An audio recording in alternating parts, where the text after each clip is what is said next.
Nos aînés ont une nouvelle question, qui cette fois-ci encore se situe dans le contexte de l'eau vive avec son règlement. Avec son règlement. Oui. Pourquoi les jeunes qui gardent leur portable ne sont-ils pas renvoyés comme écrit dans le règlement? Et pourquoi, la même question, les monos qui fument ne sont pas renvoyés également? Alors, quand on est dans le contexte de l'eau vive, c'est clair que quand on fume, on prend le train. Quand on flirte, on prend le train. Quand on a le portable, on prend le train. Ça, c'est le côté radical des choses. C'est qu'il y a une règle du jeu qui est donnée. Et si on dépasse cette limite ou que l'on a mordu sur la bande, ça peut faire... On entend ça. C'est-à-dire ça nous réveille, surtout quand on revient d'une soirée tard. D'accord? Bien. Et on comprend qu'on est en train de s'endormir. Donc c'est vrai que ça peut paraître de l'extérieur une négligence. Et il faut prendre en tant que directeur conscience que ce message peut être compris comme tel. Maintenant, qu'est-ce que c'est que le règlement? Le règlement, c'est un mode d'emploi d'une bonne action. Et c'est en même temps certaines limites qui sont données. Le problème, c'est qu'on s'éternise à vouloir absolument expliquer que quand on va dépasser telle limite, voilà ce qui va se passer.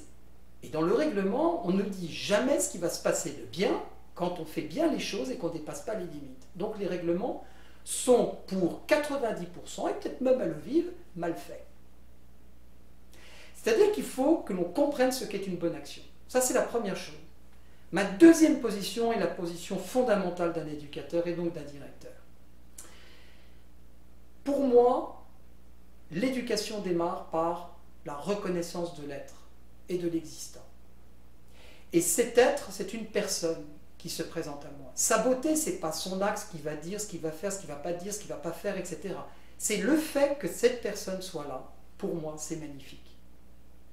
Et donc, je vais m'appuyer complètement dans mon acte éducatif à partir de cette personne, en raison de sa beauté et de cette dimension unique. Il est hors de question que j'applique une sanction du copier-coller pour chaque personne, de la même manière.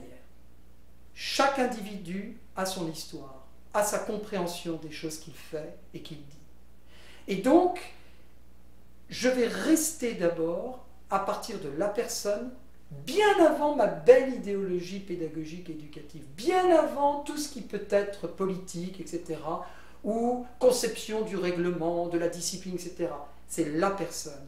Et oui, souvent on m'a reproché que la personne influençait ma décision, en effet, mais pas parce qu'elle m'a fait du charme, parfois ça peut être un petit peu le cas parce qu'on est faible, mais parce qu'elle est cette personne, avec son histoire, et que si j'applique à Toto ce que j'ai appliqué il y a 2 semaines à Titi, je dois arrêter d'être un éducateur, car je ne prends plus la personne humaine comme telle.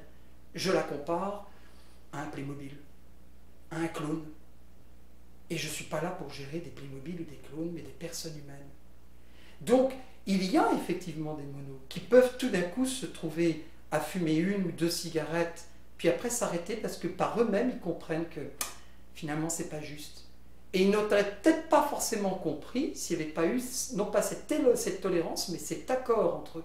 En disant, tu verras de toute façon, ta cigarette, elle ne sera jamais aussi agréable que les cigarettes en dehors de l'eau vive. Parce que là, il y a quelque chose qui fait que ça n'a pas le même goût. Et c'est ça que je veux que l'enfant ou le jeune mono expérimente. On a un jeune qui avait un portable, en plus pas très intelligent, c'est pendant la messe qu'il a regardé son portable. Je lui ai chopé, on lui a chopé, et elle est partie pour autant? Non. Pourquoi? Parce qu'elle était jusqu'à regarder son portable à la messe. Tout est à apprendre. Elle ne comprend pas qu'elle est dans un lieu sacré. Et si je la mets dans le train, qu'est-ce qu'elle apprendra de la dimension sacrée? Qu'est-ce qu'elle apprendra de ce que l'eau vive peut lui donner au-delà du fait qu'on lui a confisqué son portable et qu'on lui a dit de foutre dans le train?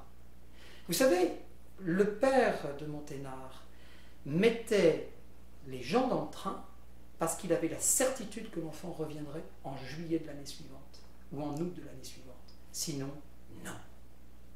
Et très honnêtement, lorsqu'on prend des décisions par rapport à certains enfants, on voit bien qu'il y en a certains, on va les foutre dehors, ce qui a été mon cas. J'en ai foutu déjà dehors, parce que je sais qu'ils reviennent. Et ils sont tous revenus.